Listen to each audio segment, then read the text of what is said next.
اور جناب بہت زیادہ جو ہے وہ ہمیں اس مہینے میں درود شریف کرنا ہے، ہمارے لیے ہی فائدہ مند ہے، تو زیادہ سے زیادہ اپنی زندگی میں جو ہیں وہ درود پاک کو شامل کریں۔ تو ویورز، اور بہت زیادہ اس کے فائدے کس لحاظ سے ہیں، اللہ کی رحمت، جو ایک بار درود شریف بھیجے اللہ تعالیٰ اس پر 10 رحمتیں نازل فرماتا ہے۔ اب آپ ایک بار سے دیکھ لینا کہ 10 رحمتیں جب مل رہی ہیں تو کیوں نہ اویل کیا جائے۔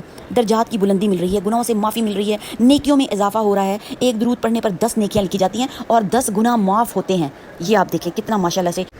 چلیں جی ویورز، تو ماشاءاللہ سے اتنی زیادہ میں نے آپ کو سعادتیں بتائی ہیں، عمل کریں، درود شریف کا اہتمام کریں اور اپنی زندگی کو سنواریں جناب۔ تو اور ایک اور آپ کو سب سے بڑی سعادت جو بتا دیتی ہوں کیا ہے کہ درود شریف پڑھنے والا اللہ اور اس کے رسول صلی اللہ علیہ وآلہ وسلم کی محبت حاصل کرتا ہے۔ اور ویورز، سب سے بڑی کامیابی یہ ہے جب ہمیں اللہ اور اللہ کے رسول صلی اللہ علیہ وسلم کی جو ہے وہ محبت حاصل ہو جاتی ہے نا، تو دین اور دنیا ہماری سنور سکتی ہے۔ تو اتنے زیادہ فوائد ہیں، تو کیوں نہ ان فوائد سے دنیا میں بھی فائدہ اٹھایا جائے اور آخرت میں بھی حصہ پڑ جائے۔ تو ویورز، آج سے ہی، ابھی سے ہی اور اسی وقت سے جناب اہتمام کریں اور درود شریف کی بہاریں جو ہیں وہ اپنے گھر میں لگا لیں، اور موبائل پہ بھی آپ لگا سکتے ہیں جناب، اس کی بھی بہت زیادہ برکات ہے۔ اور پڑھنے کی تو مطلب آپ بات ہی نہ کریں کہ جب آپ انسان دل کی گہرائیوں سے، خلوص سے، محبت سے پڑھتا ہے درود